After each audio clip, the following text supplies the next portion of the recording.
Welcome to day two. Today we're going to talk about some of the use cases that companies are implementing right now today to leverage artificial intelligence through their recruiting as well as HR practices. I think it's important to understand this stuff because you might think AI sounds like this very nebulous term. And when we can understand specifically how it can be utilized and get rid of all the marketing speak that a lot of the vendors use to talk about this stuff, we can start to understand how it can have an impact on our business, both positive and negative. So let's start on the recruiting side of the world. If you've watched any of my Whiteboard Wednesday videos or anything else, you always see me drawing these funnels. We even have t-shirts with funnels on them. And basically this is our recruiting funnel, right? So up here we've got sourcing, then we've got screening, phone screens, interviews. Down here we've got your final round interviews, giving offers, stuff like that, up until we actually get to employee onboarding and more of the HR stuff. So how does artificial intelligence help? It can actually be a great tool when sourcing. So AI right now can literally look at a job rec and it can understand who would be a good fit. It can create shortlists. It can reach out to those shortlists through email, through text message with pre-built email cadences that are basically like, hey, Mary, saw you're a Java engineer. We've got a principal engineer here in New York. You're in New York. Are you interested in this sort of role? If so, grab a time on the calendar for one of our recruiters. That's another use case for artificial intelligence, is scheduling. So you've got sourcing, and this can be open web. It can be, the billion people that have profiles that are sort of in the white collar world that you can then make shortlists of.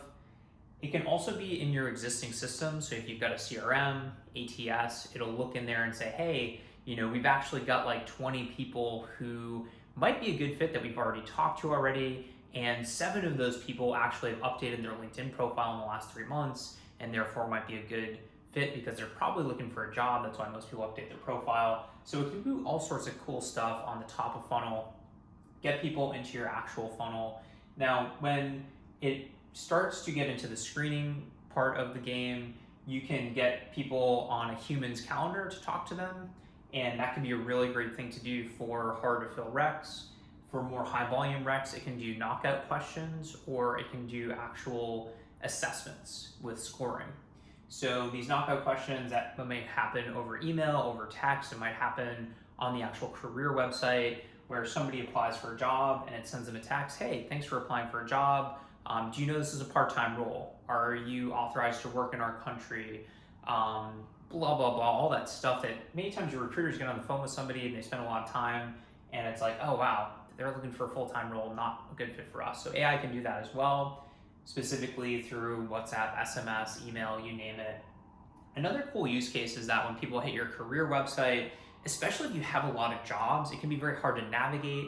And so an HR chatbot, so we've got the career site here, a little chatbot here down the right pops up and it's basically like, hey, what are you looking for? Are you looking for engineering roles, sales roles? I see you're based in New York. Are you looking for roles in New York? And it can guide you to the right job recs so you don't have to go through a cumbersome search process, especially if you have any outdated ATS. It can also answer some of the core questions that candidates might have around your company, around roles. It can talk maybe a little bit about culture, about benefits, etc.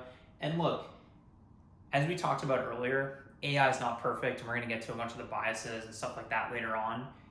So it's not going to be able to, in a very articulate way, talk about the engineering culture for the New York office and why people of color might be attracted to it. It can if you give it a pre-built responses, but you kind of get the idea. It's going to be good at a lot of stuff, but it's not going to be a human good.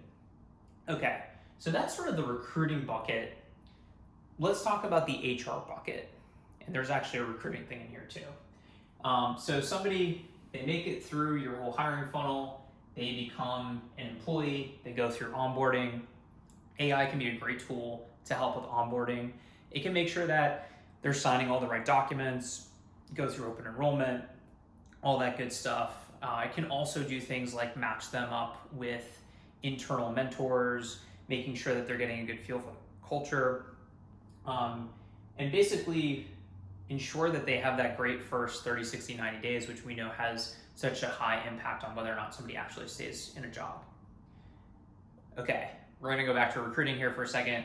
So referrals, big part of having a high employee lifetime value. Hear me talk about employee lifetime value in other videos sometimes. Basically, somebody comes in here and there's a job rec uploaded to the system. The AI is like, hey, we've got some people in the CRM, we got some people out on the open web, and by the way, Mary, our software engineer in New York, actually knows 4 people that would be amazing for that. Let's ask Mary to invite her 3 friends into the hiring process. Pretty amazing, because a human being, again, to do a lot of this stuff, we've been doing it forever, right? But this allows us to focus more on the strategic aspects of our job versus doing the blocking and tackling of scheduling, of doing the grunt work of sourcing, etc. The last kind of core use case here for HR is probably one of the most impactful, and it is to answer the common questions that employees have over and over again. And this relates to IT as well. But how do I take time off? What is this provider in network? All of these questions that HR gets over and over and over again, especially at larger organizations. And you're gonna see how in the next video about benefits, how for large organizations, these benefits just scale tremendously. Having a chatbot in place can drastically decrease the amount of work that your HR team is doing, just getting interrupted day in, day out with all of these questions that a bot can do a really good job of answering in an efficient manner. Okay, that's day 2. Stay tuned and see you tomorrow.